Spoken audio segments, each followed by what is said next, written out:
कभी उठेगा कभी गिरेगा, मेहनत से मत घबराना, जिंदगी में और कुछ नहीं होगा, एक तजुर्बा जरूर होगा। नमस्कार दोस्तों, मैं जगदीश कुमार आपके लिए आज एक नई क्लास हिंदी साहित्य का इतिहास लेके आ रहा हूँ। और जैसे उमेश सर ने पहले बता दिया था कि मेरे द्वारा हिंदी साहित्य का इतिहास पढ़ाया जाएगा, तो आज मैं एक नई क्लास की शुरुआत कर रहा हूँ हिंदी साहित्य के इतिहास से, जो कि फर्स्ट ग्रेड, सेकंड ग्रेड और यूजीसी नेट में काम आती है। और हिंदी साहित्य बहुत विस्तृत है, तो आज अपने हिंदी साहित्य के इतिहास का शुभारंभ करने जा रहे हैं।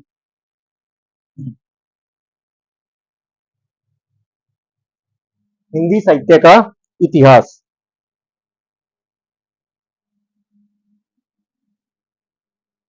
हिंदी साहित्य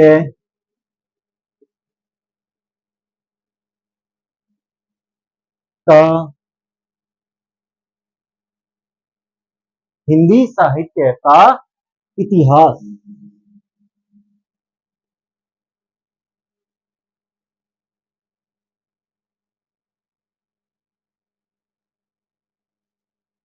हिंदी साहित्य का इतिहास। तो देखो, हिंदी साहित्य का इतिहास, तो देखो सबसे पहले हिंदी साहित्य के इतिहास में आपने आपका क्रम बता देता हूं, क्योंकि पहले मैं आपसे शुरू करना चाहता हूं कि आपने हिंदी साहित्य के इतिहास में हिंदी साहित्य के 4 भाग पढ़े हैं। मैं आपसे शुरुआत करना चाहता हूं। आपने एक पढ़ा है आदिकाल, आदिकाल। दूसरा पढ़ा है भक्ति काल के बारे में। दूसरा काल कौन सा होता है? भक्ति काल। तीसरा काल की बात करें तो कौन सा हो जाएगा? रीतिकाल।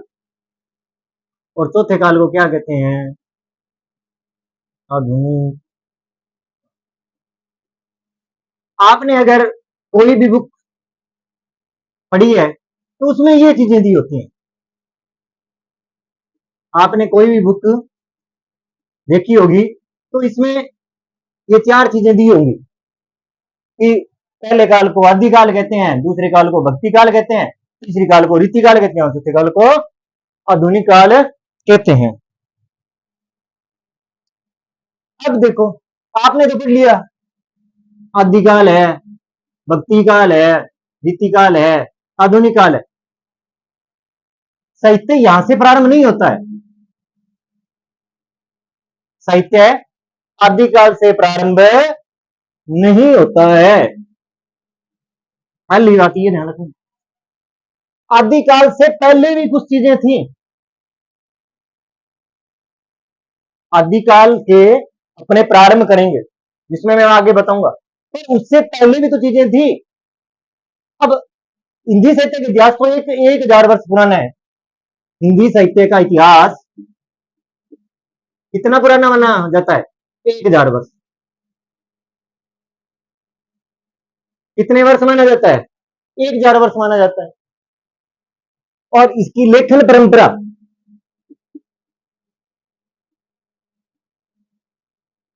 19वीं शताब्दी मानी जाती है।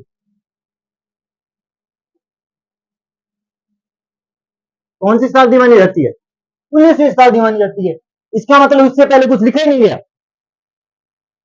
आदिकाल के हिसाब से चले हैं तो इतिहास का आरंभ तो माना जाता है 1000 वर्ष, और लेखन परंपरा 19वीं सदी मानी जाती है। तो इससे इनका मतलब तो ये हुआ, इससे पहले कुछ लिखा ही नहीं गया। बात तो यही हुई, लेकिन ऐसा नहीं। इनसे आदिकाल के पहले भी कुछ ग्रंथ लिखे गए और जिन्हें क्या नहीं दिया गया? हिंदी साहित्य के इतिहास में, हिंदी साहित्य के इतिहास में उनको रखा ही नहीं गया। हिंदी साहित्य के इतिहास में उनको रखा ही नहीं गया है। उनको आदिकाल का भाग माने ही नहीं जा रहा है। ऐसे भी ग्रंथ मिले हैं जो कि 1000 वर्ष, 1000 साल वर्ष पुराने हैं। जहां से हिंदी साहित्य का आरंभ होता है उससे भी पहले के ग्रंथ मिले हैं। तो फिर उनको क्या कहां पे रखेंगे? सोचने वाली बात है ना। इनको कहां पे रखें फिर? तो इसलिए आपने जो आप जो बुकों में पढ़ रहे हैं आदिकाल, पहले तो इस चीज का पता होना चाहिए कि आदिकाल नाम दिया किसने था। आदिकाल नाम सीधे थोड़ी रख दिया कि हाँ पहले काल को अपने आदिकाल का नाम रख दो। अलग अलग साहित्यकारों ने अलग अलग नाम दिए हैं। अलग अलग साहित्यकारों ने क्या दिया, अलग अलग नाम दिया। जैसे उदाहरण के लिए बताता हूं मैं, जैसे देखो आदिकाल नाम है, ये तो हजारी प्रसाद द्विवेदी ने दिया है। हजारी प्रसाद द्विवेदी ने, इन्होंने दिया ये नाम। तो ये जो भी आप पढ़ रहे हो, आदिकाल, भक्ति काल, रीति काल, आधुनिक काल, ये किसके हिसाब से पढ़ रहे हो आप? हजारी प्रसाद द्विवेदी के अनुसार पढ़। अब बात करूं मैं रामचंद्र शुक्ल की,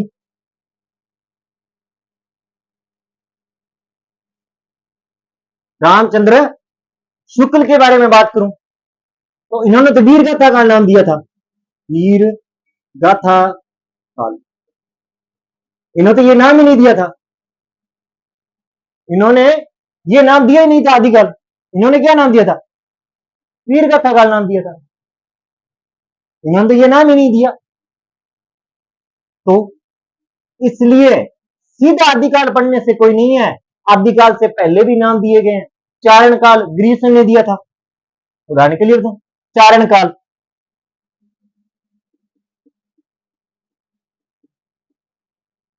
कौन सा काल? चारण काल, ग्रीसन, ग्रीसन ने दिया था। चारण काल नाम किसने दिया था? ग्रीसन ने दिया था। तो फिर आदिकाल, इसका आदिकाल ही नाम क्यों रखा गया? वीर गाथा काल क्यों नाम नहीं लिखा गया? चारण का नाम क्यों नहीं रखा?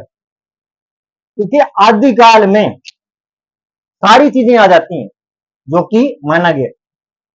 तो अपने यहां से प्रारंभ न करके, अपने कहां से प्रारंभ नहीं करेंगे? आदिकाल से न करके हिंदी साहित्य का जो पुराने, जो कि साहित्य में स्थान नहीं दिया, उन बुकों का भी क्या करेंगे? अध्ययन करेंगे। कौन कौन सी बुकें थी, कौन कभी लिखने वाले कौन थे, ग्रंथ का क्या नाम था, इन चीजों के बारे में अपने अध्ययन करेंगे। तो आज की अपने क्या करते हैं शुरुआत। ये मैंने आपको इसलिए बताया है क्योंकि आप जैसे बुकें उठा के देखते हो तो आपको ये चार काल मिल जाते हैं। कोई भी बुक उठा लेना मार्केट में, आदिकाल, भक्तिकाल, रीतिकाल, आधुनिक काल। तो साहित्य का प्रारंभ आदिकाल से नहीं होता है। साहित्य का आरंभ आदिकाल से नहीं, आदिकाल से पहले होता है। कुछ ऐसे मैं पहले भी बता चुका हूं कि पहले भी कुछ चीजें हैं जो कि आदिकाल से पहले लिखी गई हैं, आदिकाल का आरंभ माना गया है। उससे भी पहले कुछ ग्रंथ मिले हैं, उनका समय आदिकाल से पहले का है। उनके बारे में अपने क्या करेंगे, पहले चर्चा करेंगे। उनके बारे में बताऊंगा मैं भी कौन सी ऐसे ग्रंथ थे जो कि आदिकाल से पहले लिखे गए, उनके बारे में अपने क्या करेंगे, चर्चा। ये मैंने सिर्फ आपका कंफ्यूज दूर करने के लिए बताया है, क्योंकि जो बच्चा पढ़ रहा है आज हिंदी साहित्य के इतिहास पढ़ रहा है, उसे तो यही ध्यान है आदिकाल, भक्तिकाल, रीतिकाल और आधुनिक काल। उसके नामकरण भी अलग अलग हैं, विद्वान भी अलग अलग हैं, किसने क्या नाम दिया, उन चीजों के बारे में पहले अपने क्या करेंगे, अध्ययन करेंगे। तो आज की क्या करते हैं, शुरुआत करते हैं। तो देखो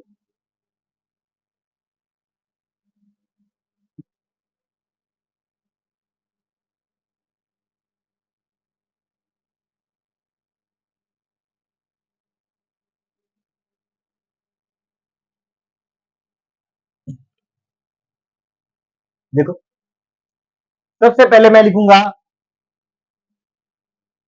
लेखन परंपरा। अब कहां से स्टार्ट करेंगे अपने, लेखन परंपरा से। कहां से स्टार्ट करूंगा, लेखन परंपरा से।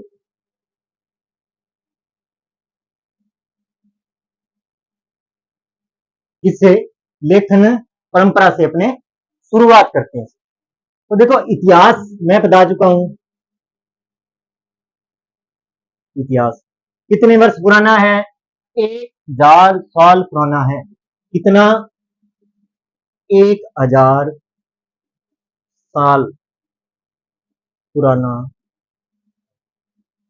कितने वर्ष? 1000 साल पुराना है। अब लेखन परंपरा की शुरुआत कब हुई? लेखन परंपरा की शुरुआत, लेखन परंपरा, तो लेखन परंपरा कब हुई? 9वीं शताब्दी में, सॉरी, कौन सी शताब्दी में? 9वीं शताब्दी, 19वीं नहीं होकर 9वीं शताब्दी है।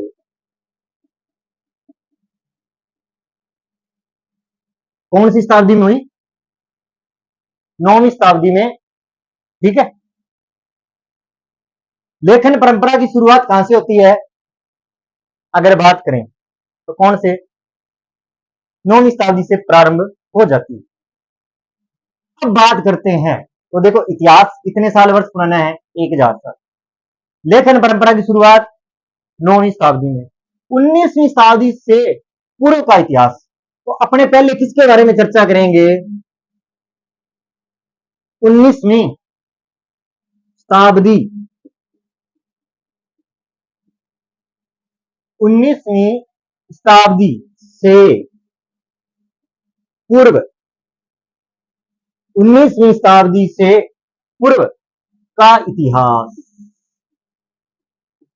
कहां से प्रारंभ कर रहे हैं अपने? 19वीं शताब्दी से पूर्व का इतिहास। कहां से स्टार्ट करूंगा मैं? 19वीं शताब्दी से जो पूर्व का इतिहास है उसके बारे में अपने क्या करेंगे? चर्चा करेंगे। कौन से ग्रंथ थे? देखो, इसमें मैं पहले ग्रंथ की बात करता हूं और कौन इसके रचनाकार थे उसके बारे में चर्चा। पहले है नाभादास। कौन थे? नाभादास। किसके बारे में चर्चा करूंगा? नाभादास के बारे में। तो नाभादास की जो रचना थी वो कौन सी थी? भक्तमाल। भक्तमाल रचना कौन सी थी? भक्तमाल। तो अब सबसे पहले अपने यही क्वेश्चन बनता है कि नाभादास, भक्तमाल रचना किसकी है? नाभादास की है। भक्तमाल रचना किसकी है? नाभादास की है। इसमें था क्या? देखो इसके अंदर कि नाभादास की रचना कौन सी थी? भक्तमाल। 200 भक्त कवियों से संबंधित है। इसमें कितने कवि थे? 200 भक्त कवियों, 200 भक्त कवियों से संबंधित है ये। कितने?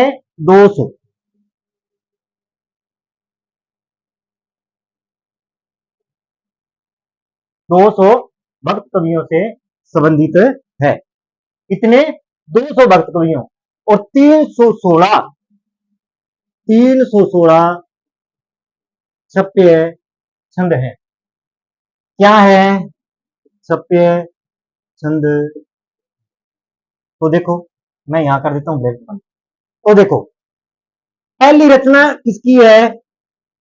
नाभादास। नाभादास की रचना कौन सी है? भक्तमाल।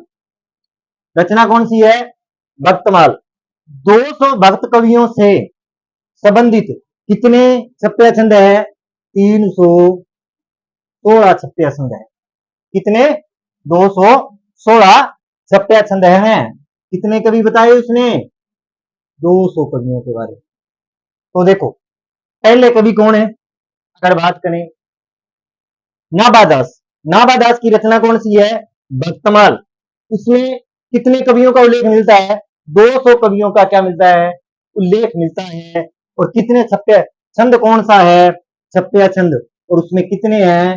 316 छप्य छंद हैं। तुलसी को, इसी के अंदर है,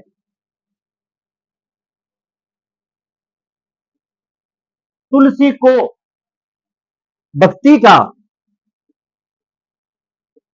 भक्ति का सुमेरु कहा गया है। सुमेरु कहा गया है। ये प्रश्न भी कई बार पूछा गया है एग्जाम में कि तुलसी को भक्ति का सुमेरु किस ग्रंथ में कहा गया है? भक्तमाल। और भक्तमाल रचना किसकी है? नाबादास की। और भक्तमाल में कितने कवियों का उल्लेख मिलता है? 200 कवियों का। कितने कवियों का? 200। कौन सा छंद है? छप्या छंद है। कितने छंद है? 316 छंद है। तुलसी को भक्ति का सुमेरु कौन से ग्रंथ में कहा गया है? भक्तमाल में। और भक्तमाल ग्रंथ किसका है? नाबादास।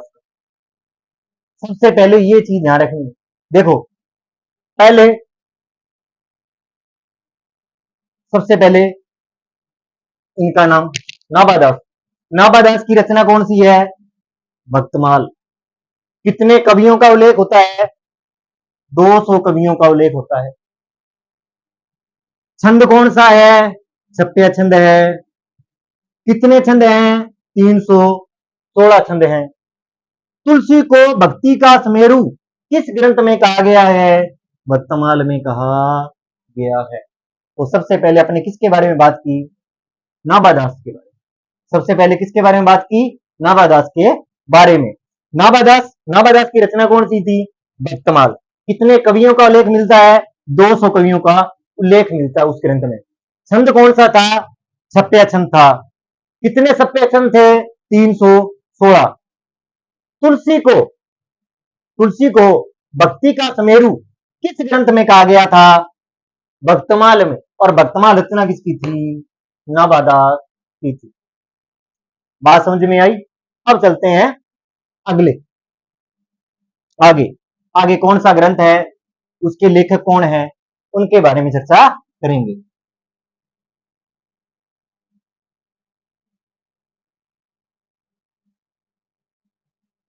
अब देखो, अब दूसरे आते हैं गोकुलनाथ। किसके बारे में? गोकुलनाथ। गोकुलनाथ किसके बारे में चर्चा करेंगे? गोकुलनाथ के बारे में। किसके बारे में चर्चा करेंगे अपने? गोकुलनाथ। इनकी जो रचना है 84 वैष्णव की वार्ता।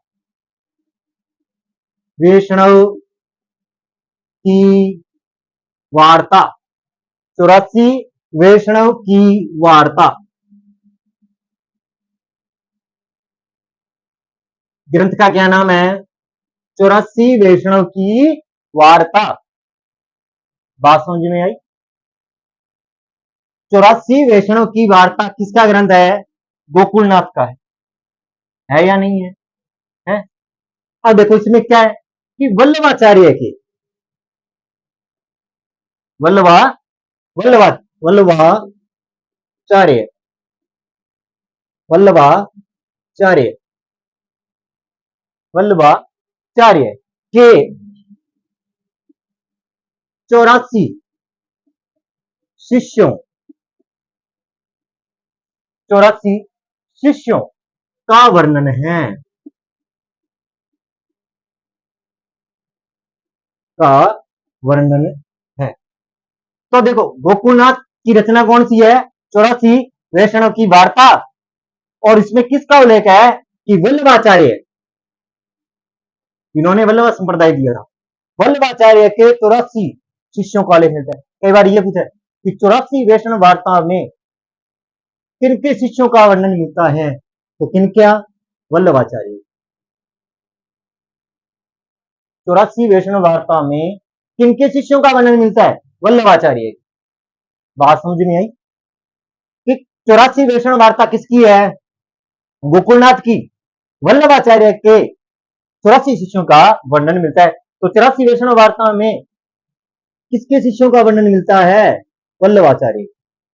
किसके? वल्लभाचार्य के।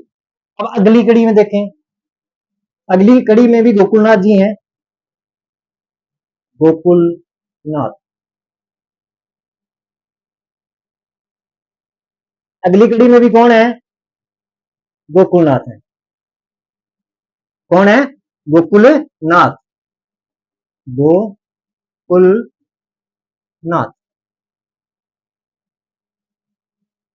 इनके बारे में चर्चा करेंगे। गोकुलनाथ के बारे में। गोकुलनाथ आचार्य थे। इनकी एक रचना और मिलती है, कौन सी? 252 वैष्णव की वार्ता। 252 वैष्णव की वार्ता। दूसरी रचना कौन सी मिलती है? 252 वैष्णव की वार्ता। कौन सा ग्रंथ? 252 वैष्णव की वार्ता। गोकुलनाथ की दूसरी रचना कौन सी है? 252 वैष्णव की वार्ता। अब बात आती है, इसमें वल्लभाचार्य की है, तो इसमें किसके होंगे? विठलनाथ के। किनके होंगे? विठलनाथ के। वी है ल विठलनाथ। विठलनाथ के 252 शिष्यों का वर्णन मिलता है। कितने? 252 शिष्यों का वर्णन मिलता है। अब देखो प्रश्न कैसे आ सकता है कि गोकुल 84 वैष्णव वार्ता में किसका? वल्लभाचार्य के मिलते हैं। इनके मिलते हैं? वल्लभाचार्य के। और 252 वैष्णव वार्ता में किसके मिलते हैं? विठलनाथ के मिलते हैं। कंफ्यूज यही करेगा, 84 वैष्णव वार्ता में तो किसके मिलेंगे? वल्लभाचार्य। 84 वैष्णव वार्ता में किसके मिलेंगे? वल्लभाचार्य के। और 252 वैष्णव की वार्ता में किसके में किनके शिष्यों का वर्णन मिलता है? विठलनाथ के शिष्यों का वर्णन मिलता है। अब अगली रचना के बारे में बात करें, ध्रुवदास। किसके बारे में बात करेंगे? ध्रुवदास। किसके बारे में चर्चा करेंगे? अपने ध्रुवदास के बारे में चर्चा करेंगे। इनकी जो रचना है उसका नाम है भक्त नमावली। कौन सी है? भक्त नमावली।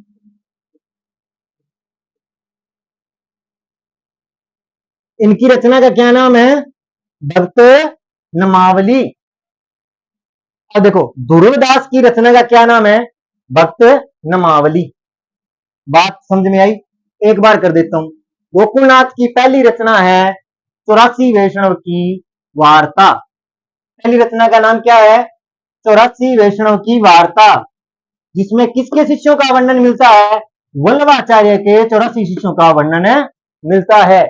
दूसरा है गोकुलनाथ। फिर गोकुलनाथ उनके 252 वैष्णव की वार्ता लिखी, उसमें किसके शिष्यों का वर्णन मिलता है? विठलनाथ के शिष्यों का वर्णन मिलता है।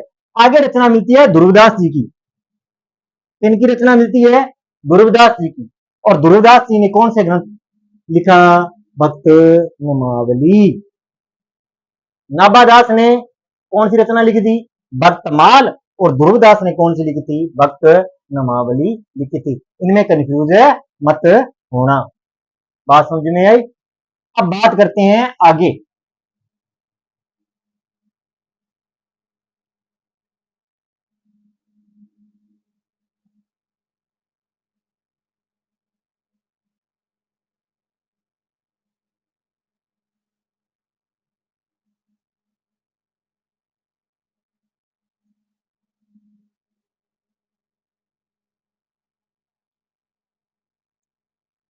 अब बात करेंगे अपने अगले आचार्य कालिदास त्रिवेदी की। कालिदास त्रिवेदी, इनके बारे में बात करेंगे। कालिदास त्रिवेदी के बारे में। इनके बारे में बात करेंगे। कालिदास, इनकी जो रचना थी कालिदास हजारा। कौन सी रचना थी? कालिदास हजारा। रचना कौन सी थी? कालिदास हजारा। कौन सी रचना थी? कालिदास हजारा, जो कब लिखी गई? 1718 में। 1718 में लिखी गई। कि कालिदास त्रिवेदी, कालिदास हजारा, ये कब लिखी गई थी? 1718 में लिखी गई। किनके द्वारा लिखी गई? कालिदास त्रिवेदी के द्वारा लिखी गई थी। अब देखते हैं आगे। शिव सिंह सरोज ने, शिव सिंह सरोज, शिव सिंह सरोज एक ग्रंथ है। ये क्या है? एक ग्रंथ है। शिव सिंह सरोज, शिव सिंह सरोज में, शिव सिंह सरोज में इस ग्रंथ के आधार पर, इस ग्रंथ के आधार पर, इस ग्रंथ के आधार पर आधार बनाया गया। सॉरी, शिव सिंह सरोज ग्रंथ में इस ग्रंथ को, इस ग्रंथ को आधार बनाया गया,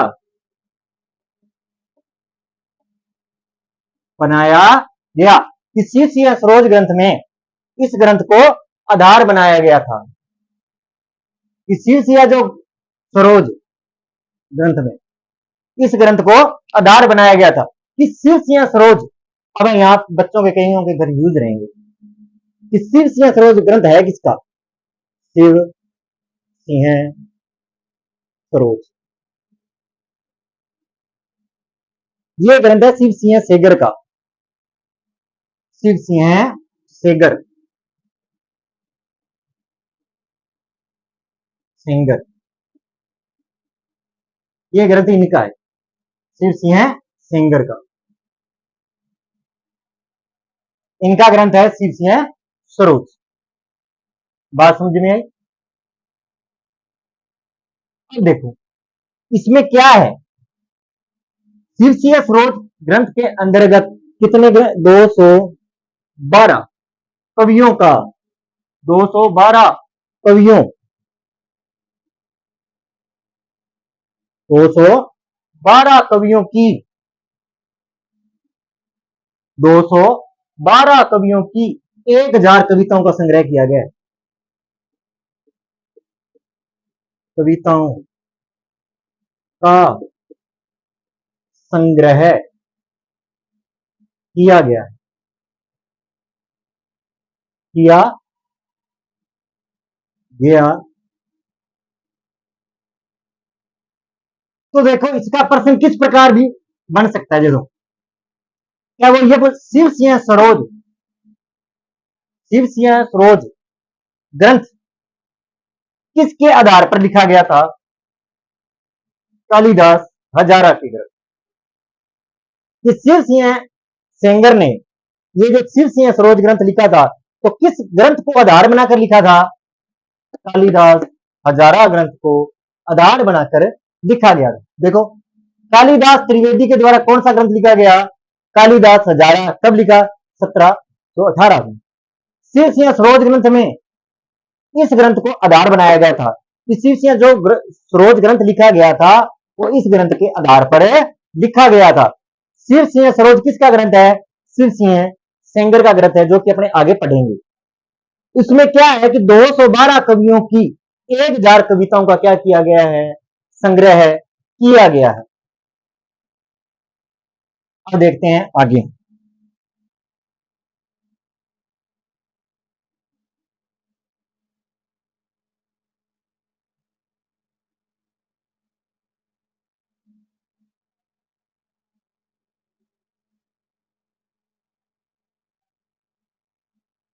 अब आगे है वेणी माधव दास। कौन है आगे? वेणी माधव दास।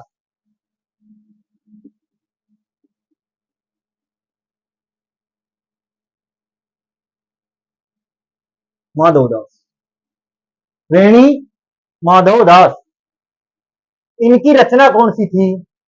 मूल गोसाई चरित, मूल गोसाई, मूल गोसाई चरित्र, चरित्र कौन सी थी? मूल गोसाई चरित्र। इनकी रचना कौन सी थी? मूल गोसाई चरित्र। तो मूल गोसाई चरित्र ग्रंथ किनका था? वेणी माधवदास का था। आगे चलें। सरदार कवि, सरदार कवि,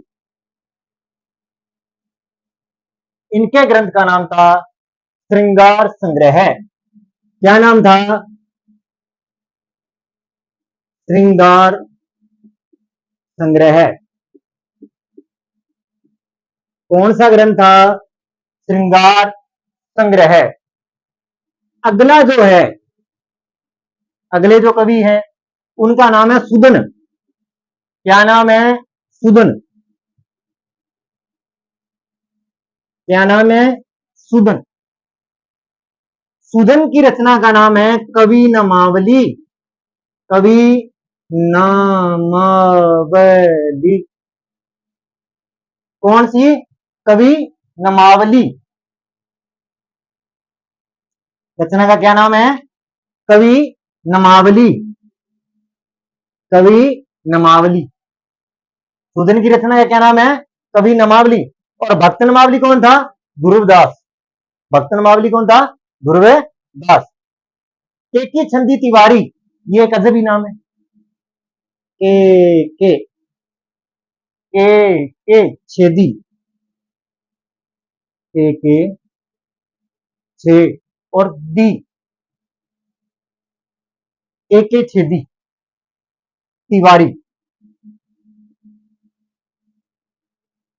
के छेदी तिवारी।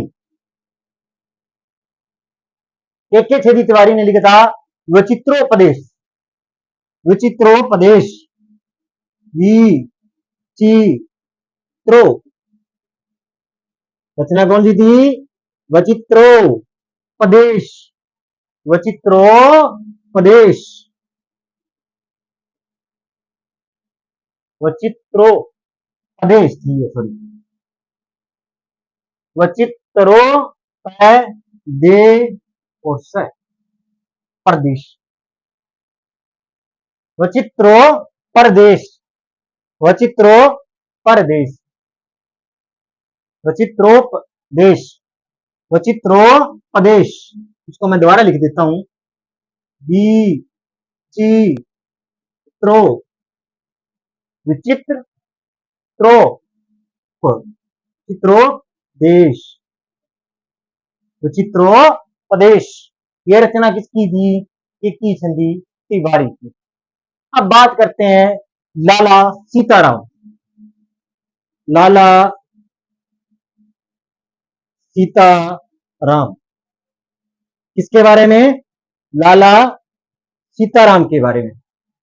किसके बारे में बात करेंगे? लाला सीताराम के बारे में। लाला सीताराम की जो रचना है उसका नाम है selection from Hindi literature. Selection, क्या नाम है? सिलेक्शन,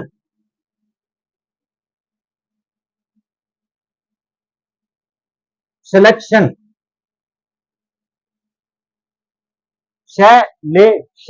न selection.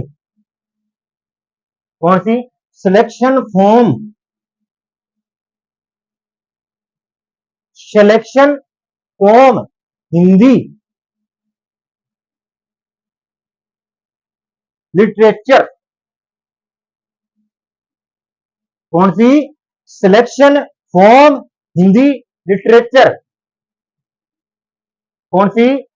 Selection from Hindi literature. Selection from Hindi literature. ठीक है। अब देखो, वेणी माधवदास की कौन सी रचना थी?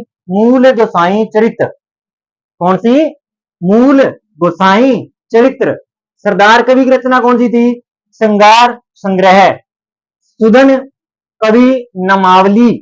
केकी Chhedi Tiwari Vichitropadesh. Lala Sitaram selection from Hindi literature. बात समझ में आई? इन्हें साहित्य साहित्य का इतिहास ग्रंथ नहीं माना गया। मैंने जितने भी कवि ग्रंथ लिखे हैं इन्हें हिंदी साहित्य के इतिहास ग्रंथ नहीं माने जाते हैं। ये इतिहास ग्रंथ नहीं माने जाते हैं। मैंने जितने भी ग्रंथों के नाम बताए इन्हें हिंदी साहित्य का ग्रंथ नहीं माने जाते हैं। तो एक बार रिविजन करते हैं।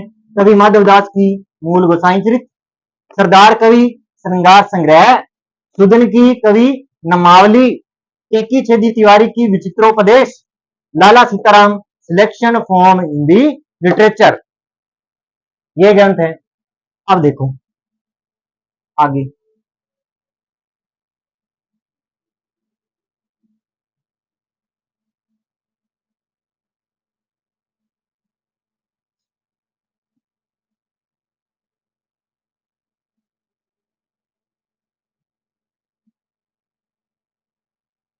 अब आप नोट लगा के बात लिखोगे इसमें।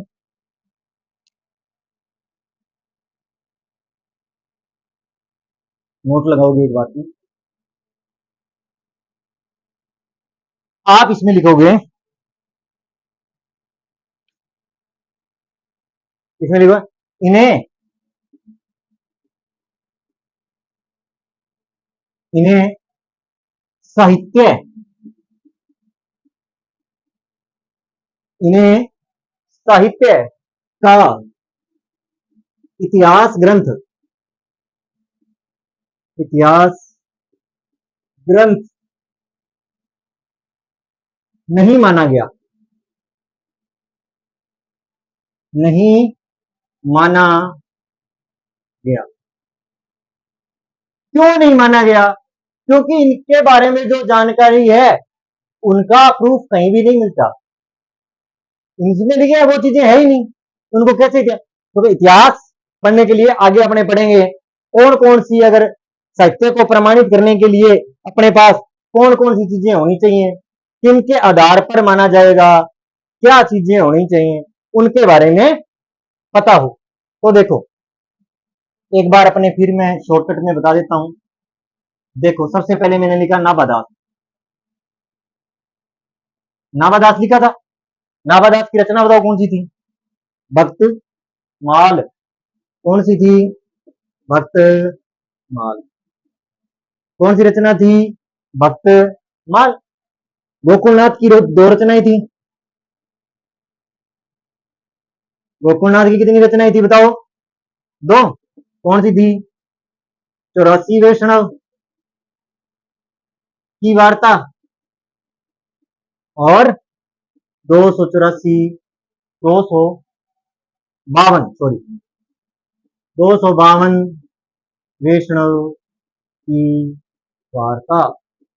ये दो रचनाएं किसकी थी? गोकुलनाथ जी की थी। पढ़ा आपने? उसके बाद में अपने पढ़ा था दुर्गदास। इसके बारे में पढ़ा, दुर्गदास जी के बारे में पढ़ा। तो इनकी ग्रंथ का क्या नाम था? भक्त नामावली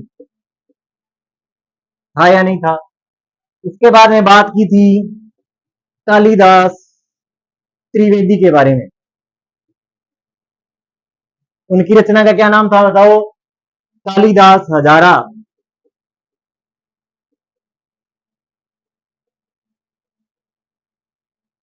कालिदास हजारा थे या नहीं थी बताओ? क्योंकि इनको बार बार पढ़ना पड़ेगा, ये साहित्य है।